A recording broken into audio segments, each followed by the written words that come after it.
হ্যাঁ, আসি লাইব্রেরিতে। আমি এখন একটা কুইক রিভিউ দেবো এই বইটার নাম দ্য অ্যালকেমিস্ট। বইয়ের লেখক হলো পাওলো কোয়েলো, যিনি একজন ব্রাজিলের অধিবাসী এবং অনুবাদ করেছেন জ্যোতির্ময় নন্দী। মানে এই গল্পটা মূলত একজন ইতালির একটা ছেলেকে নিয়ে, যে ছেলে পুরো দুনিয়া দেখতে চায় এবং সে দুনিয়া দেখার স্বপ্ন হিসেবে সে কিছু কী বলে রাখাল হয়ে পুরো অনেক জায়গায় যায়, নিজের ছাগল নিজের ভেড়াদেরকে নিয়ে, যারগুলো অনেক শহর ঘুরে দেখতে পারে এবং অর্থ চালানোর জন্য তার ভেড়াগুলো ইউজ করে। এভাবে সে ইতালি, ইউরোপে অনেক জায়গা দেখেছেন, কিন্তু একদিন সে স্বপ্ন দেখে। স্বপ্নটা হলো গুপ্তধনের, যে গুপ্তধনটা পাওয়ার একটা উপায় পেয়ে যায়। তার জন্য তাকে যাইতে হবে অনেক দূরে পিরামিডের কাছে, যে পিরামিডটা অবশ্যই ইতালি থেকে অনেক দূরে, এবং ইউরোপ থেকে তাকে আরবে আসতে হবে, এবং সে আরবে আসার জন্য তাকে টাকা লাগবে, সে পরিমাণ টাকা নাই, যার কারণে সে তার শেষ সম্বল, তার সকল ভেড়া বেচে দিয়ে চলে যায় আরবে, এবং আরবে সে স্ক্যাম হয়, মানে সব কিছু শেষ হয়ে যায়। এখন তারপর থেকে ওই ছেলেটা কী হয়, সে কীভাবে ঘুরে দাঁড়ায়, তার লাইফ ফিলোসফি কী, এবং সে কীভাবে শেষ পর্যন্ত নিজের গন্তব্যে পৌঁছায়, এটা নিয়ে হলো কাহিনী।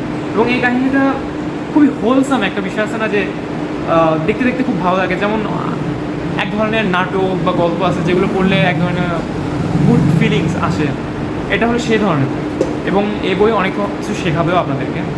এই বইয়ের মধ্যে আমার যে কয়টা ফেভারিট পার্ট আছে, তার মধ্যে আমার এই বইয়ের সবচেয়ে ফেভারিট পার্টগুলো হলো এই বইয়ের চরিত্রগুলো।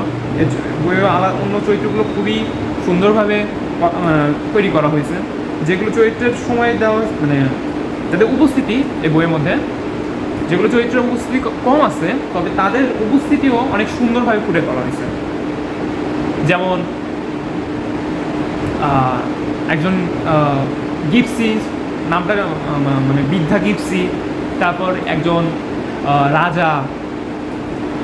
রাজা আছে, তারপর একজন ধোঁকাবাজ আছে, একজন স্ফটিক ব্যবসায়ী আছে, একজন ইংরেজ ভদ্রলোক আছে, এবং অনেক চরিত্র অনেক সুন্দর, এবং the main character the alchemist সেও আছে।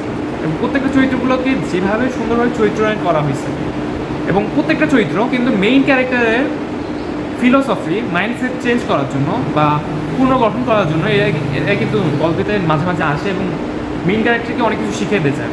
এবং এই গল্পের মেইন ক্যারেক্টারের সাথে আমরাও অনেক কিছু শিখি, শুধু চরিত্রের কাছ থেকে না, সেই পরিবেশ পরিস্থিতির কাছ থেকেও অনেক কিছু শেখে এবং পরবর্তীতে সময় অনেক কাজে লাগে।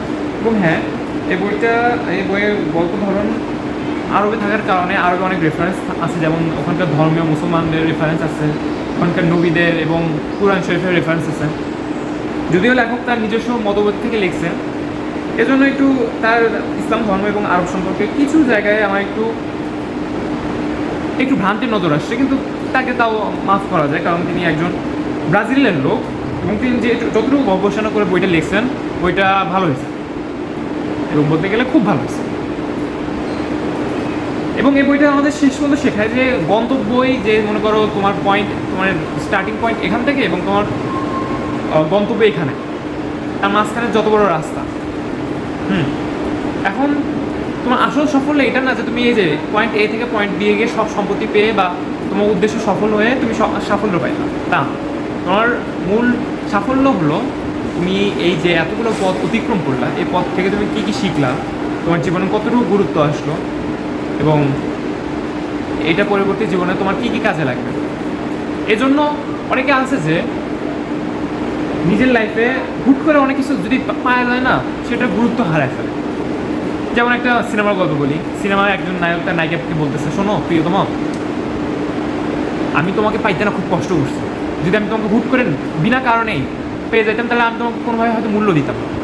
সেভাবে আপনার প্রত্যেকটা উদ্দেশ্য সফল হওয়ার জন্য যে মাঝখানের পথটা আছে, সেখানে আপনি পরিশ্রম করবেন, সেখান থেকে অনেক কিছু শিখবেন, এবং এভাবে যখন আপনি আপনার আসল উদ্দেশ্য সফল হবেন, তখন আপনার যে সাফল্যটা আছে, যে আপনি উদ্দেশ্যটা পাইছেন, সেটা আপনার কাছে অনেক গুরুত্বপূর্ণ হবে। এই জন্য একটা কোট আছে না, কোটেশন, যে it's not about destination, it's all about journey. এবং আপনি যদি সবসময় একটা ডেস্টিনেশনের উদ্দেশ্যে থাকেন, তাহলে আপনি কখনো পুরো জার্নিটাকে এনজয় করতে পারবেন। তেমনি আপনি যদি একটা খরগোশ ধরার উদ্দেশ্যে শুধু বন জঙ্গলে যান, তাহলে আপনি কখনো জঙ্গলের সৌন্দর্য অনুভব করতে পারবেন না। এভাবে বইটা আমার কাছে আজও প্রিয়। বইটা পড়ছিলাম আজকে প্রায় 3-4 বছর আগে। এবং বইয়ে আরেকটা জিনিস আছে যেটাকে বলে মানে মাঝে মাঝে আসে না বইয়ের মাঝখানে, যেমন উদাহরণ আমি দিই, এটা আমি ঠিকভাবে বলতে পারতেছি না। উদাহরণ দিই যে মনে করেন রাজকুমার হিরানি, যার অনেকগুলো মুভি আছে, সে একজন বিখ্যাত ডিরেক্টর। তার মুভির মধ্যে একটা মেইন বা কমন পয়েন্ট থাকে, যেমন 3 ইডিয়টস মুভির মধ্যে একটা মেইন পয়েন্ট হলো যে আল ইজ ওয়েল, বা 3 ইডিয়টস পিকে মুভির মধ্যে একটা আছে যে ওটা কী বলে, এটা তো রং নাম্বার। এরকম তার সিনেমা অনেক জায়গায় আছে। যেমন তারপর একটা আছে না লাগে রাও মুন্না ভাই বা মুন্না ভাই MBBS, ওখানে বলা আছে জাদু কি ঝাপ্পি। এরকমভাবে এখানে তার একটা কমন পয়েন্ট যেটাকে বলে, যেটা হলো মাকতুব। আমি তার অর্থ ঠিকভাবে জানি না কতটুকু ঠিক আছে বইয়ের মধ্যে, কিন্তু তিনি বলছেন যে এটা হলো যে শুভ লক্ষণ চিনে সে অনুযায়ী পথ বাড়ানো। শুভ লক্ষণ যে কোনো কিছু হতে পারে। মনে করেন আজকে আমি রাস্তায় বার হলাম, হুট করে আমাকে একজন ধার্মিক ব্যক্তি বললো যে শোনো, তোমার জীবন খুবই ক্ষণস্থায়ী, এর জন্য বুঝে শুনে চলো এবং প্রত্যেকটা পদক্ষেপ ভালো করে। এখন এটা অনেকভাবে কাজ করতে পারে, কিন্তু এটা আমার জন্য একটা শুভ লক্ষণ হলো এবং আমি তখন থেকে আমি নিজেকে পাল্টানো শুরু করলাম। এজন্য হয়তো আমি এই রিভিউটা দিচ্ছি, এটা আপনারা হয়তো দেখতেছেন, এটা হয়তো হতে পারে মাকতুব বা শুভ লক্ষণ, এবং সেই শুভ লক্ষণ অনুযায়ী আপনি বইটা পড়তেও পারেন, এবং বইটা হতে পারে আপনার জন্য আরেকটা শুভ লক্ষণ, এবং বইটা পড়ে আপনি জীবনটা মাইন্ডসেট হয়তো পাল্টাবেন এবং জীবনের ধারা পাল্টাবেন এবং চলবেন অন্যভাবে, সেটা হবে শুভ লক্ষণ। এবং শুভ লক্ষণ চিন্তা আপনি হয়ে যাবেন একদিন সফল। এটুকু আজকের জন্য। ভালো থাকেন।